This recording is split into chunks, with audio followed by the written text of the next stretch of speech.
Yep, and Kathleen, we're just getting some live pictures out of D.C. right now. Warren Buffett, of course, set to speak at the Goldman Sachs 10,000 Small Businesses Summit. Let's take a listen. And it's great to be with this group. It was 8 years ago. I just turned 80. I never really talked to any graduation groups or anything of the sort. It was not on my bucket list particularly. And then I got invited to go to LaGuardia, to the LaGuardia Community College. And I met a truly remarkable group. Whether it was male, female, Hispanic, African American, whatever it might be, these people had one thing in common. They knew they had it in themselves. They knew they could be something beyond where they were. They were willing to put their time, their energies to better themselves. And behind them, as I saw when I got to the graduation on September 22nd, they had parents who were crying as they received, their children received the degrees. They had spouses, they had siblings. It was one of the great experiences of my life. And at that point, I was hooked. So I went to New Orleans, I went to Chicago, I went to Detroit, I went to Cleveland, I went to Baltimore. And I met the most remarkable group of people. And if you'd told me that 22 or 2,300 out of those people would be here just 8 years later, having proven to yourself what you really could do with more skills, it's just remarkable. So I would like to just tell you a couple of short stories, and we'll draw maybe a couple of lessons from them. As I came in, Mike Bloomberg was talking, and he talked about immigrants, and I echo his remarks. But I would like to tell you of two women that each sold a business to Berkshire Hathaway, to me actually, for many, many, many millions of dollars. Both of them started with $2,500. By a coincidence, it was the exact same amount. It was everything they had in the world. And one of them was a woman who landed in Seattle in 1917, couldn't speak a word of English, had a tag around her neck. The tag said, Fort Dodge, Iowa. The Red Cross got her to Fort Dodge, where she was reunited with her husband who had come to the country a couple of years earlier. And she lived in Fort Dodge for 2 years, and as she put it, she felt like a dummy. She couldn't pick up the language. She couldn't learn a word. And so she and her husband decided to move to Omaha. So they came to Omaha in 1919, and there she found a small colony of Russian Jews, so she started feeling more at home. And then as her oldest daughter went to school, she would come home, this daughter, Frances, and she would teach her mother the words she had learned in school that day. And this woman, Rose Blumpkin, spent 20 years saving money, bringing first her siblings over, her mother and father, $50 at a time. She sold used clothing to do it. She had 4 children during this period. And by 1937, after 20 years, she'd saved $2,500. She went to Chicago, and she bought what she could of furniture. Her dream had always been to open a furniture store. And this woman, who had never gone to school one day in her life, with $2,500, but with the same spirit that the people in this room had about having a dream and working to accomplish that dream, she built a business which she sold to me in 1983 for $60 million approximately, and which did $1.5 billion worth of business last year. The 4th generation is working in that business. This woman, Rose Blumpkin, she worked for me until she was 103. And then she retired and she died the next year, which is a lesson to all of Berkshire's managers that premature retirement, you can't tell what's going to happen. But Mrs. B, with her $2,500, one further fact about her, she could not read or write. And she went into a furniture business, and she didn't bring anything in unique in furniture, but she brought a determination to succeed. She knew she could outwork anyone else. She knew that she cared about her customers. She worked at very low gross margins, but she built this incredible business. And I saw one other woman who did a similar thing with $2,500. I paid her hundreds of millions of dollars for her business. So I decided to go to the source and get these people before, I don't want you guys coming around to me asking me hundreds of millions of dollars. I'd like to join in with you much earlier. So I've followed this group, and today I'd like to tell you about one other small business person. This person, I went to buy his business from him, and he turned me down, which was very wise. But this was a fellow who was born about 8 years before I was.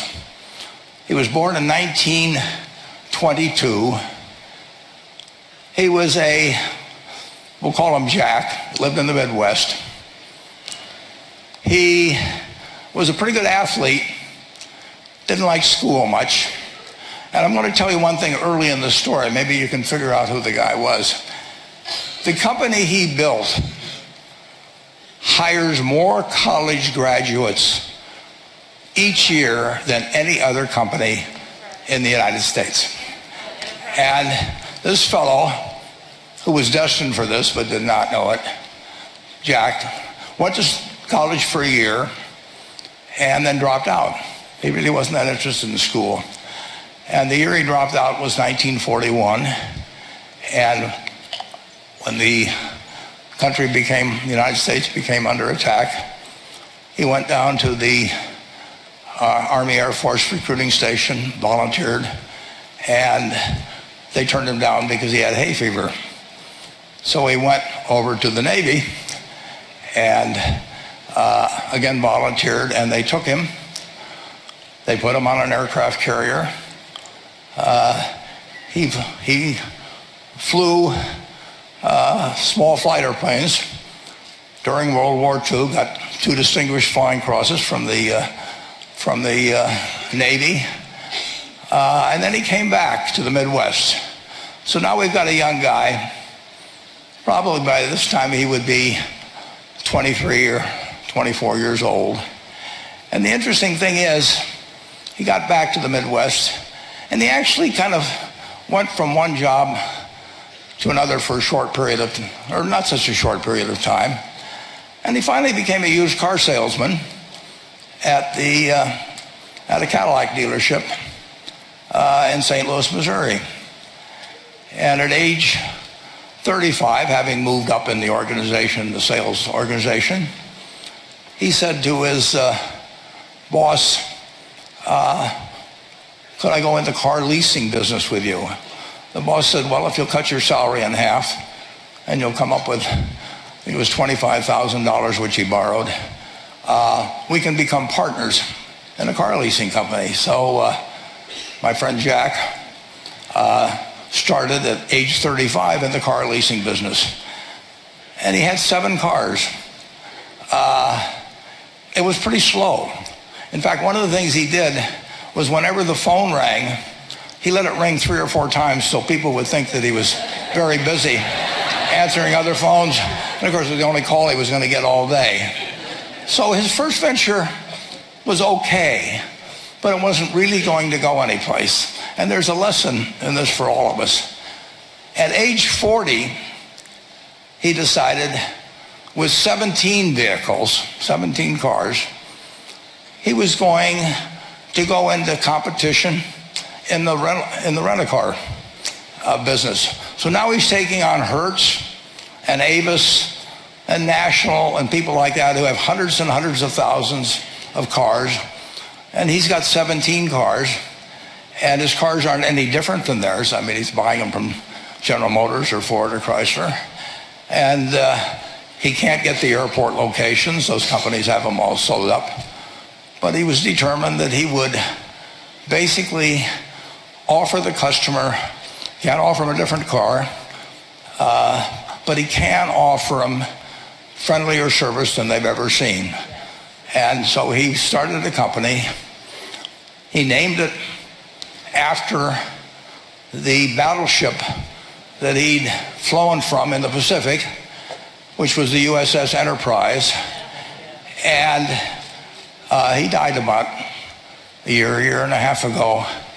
But when he died, his rent-a-car company, starting with those 17 cars, was worth more than Hertz and Avis and all the rest of the rental cars put together.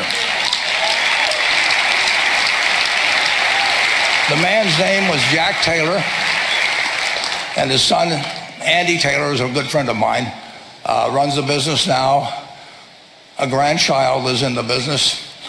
There'll probably be a fourth generation along the line. So this man, in the United States, he didn't invent artificial intelligence. He didn't do anything that, just like Mrs. B selling furniture, I mean, that any one of us could have entered those businesses.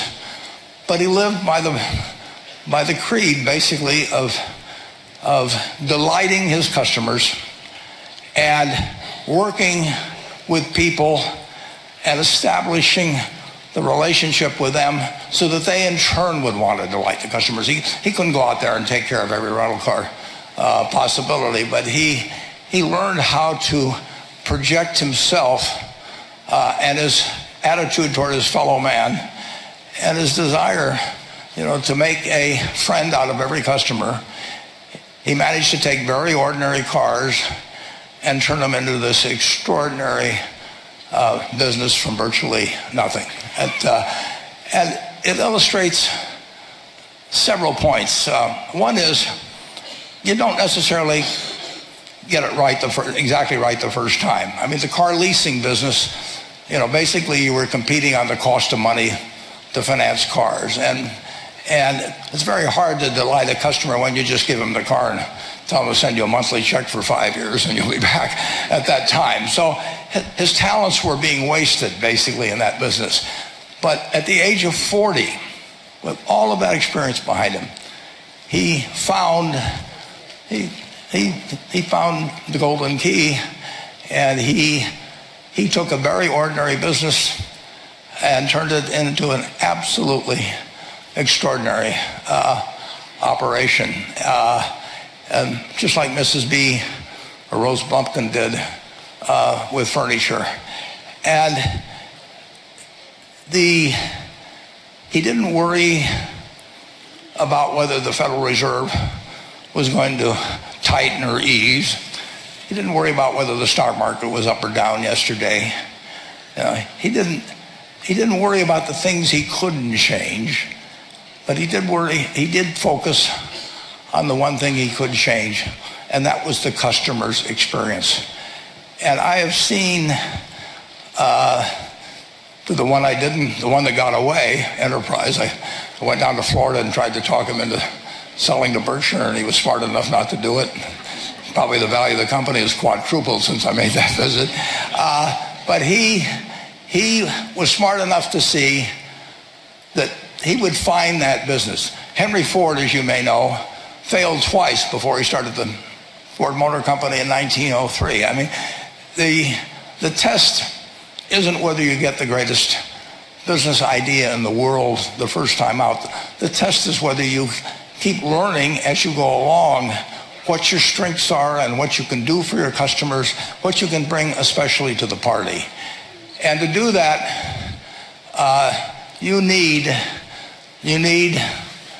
the education that I know you've received through 10,000 small businesses, but you need a genuine desire day in, day out to delight the customer.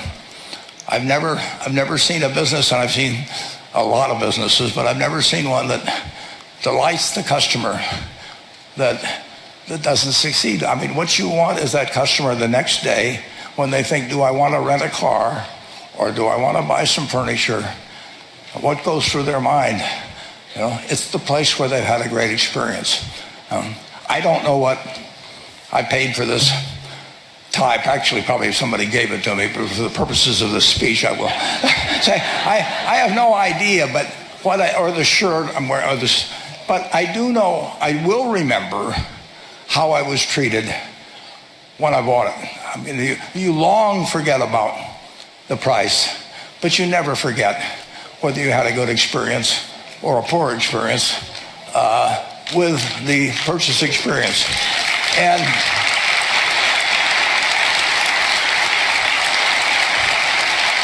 you'll have a hard time finding a person who's had a wonderful experience, a delighted experience in purchasing anything that isn't going to come back. And similarly, if the memory is of rudeness, indifference, you know, whatever it may be, they're never going to come back. And as a small business owner, and as you grow, you have to not only be able to project that interest in people's well-being, in delighting them yourself, but you have to do it through other people. And you won't be able to do it through people who themselves do not feel they're being fairly treated, that their views aren't appropriately considered. So you really do have to learn to multiply yourself through other people. And I advise the young people that come to Omaha. We have a number of classes. The key is to certainly, in terms of your personal life, the most important decision you'll make is the spouse that most of you will likely have. And it's very important to surround yourself with people that are better than you are. You are going to move in the direction of the people you associate with. So you constantly...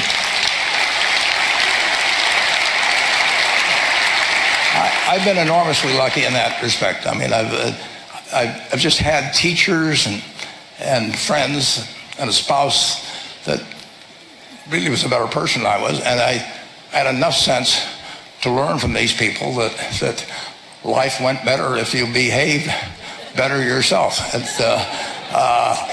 took a while.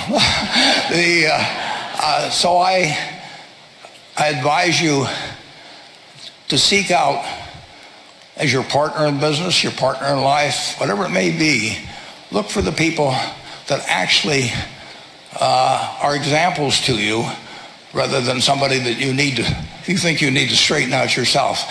And simple rules like that, delighting customers, working through other people, associating with people that will cause you to move in a better path than you might otherwise have, they will take you so far in life that it's hard to believe. I mean, they took Rose Blumpkin without being able to speak a word of English,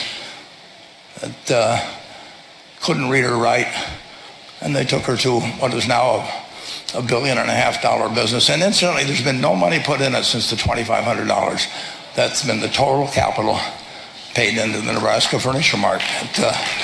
And I think if you looked at Enterprise, I don't know their books the same way, but my guess is that very little equity capital has been added to Enterprise over the years. The business built on itself. So I want to tell you, I admire this group enormously. When I met Dr. Mello's class on September 22nd, 8 years ago, I was thrilled. And I admire people that are doing what you have done. Working hard at your job at the same time, you took on an added really a lot of hard work to further your skills. 99% graduate. I mean, that's a mind-blowing statistic. And I'm looking at 2,200 people here who I admire. I'm cheering for you, and I can tell you the best is yet to come. Thank you.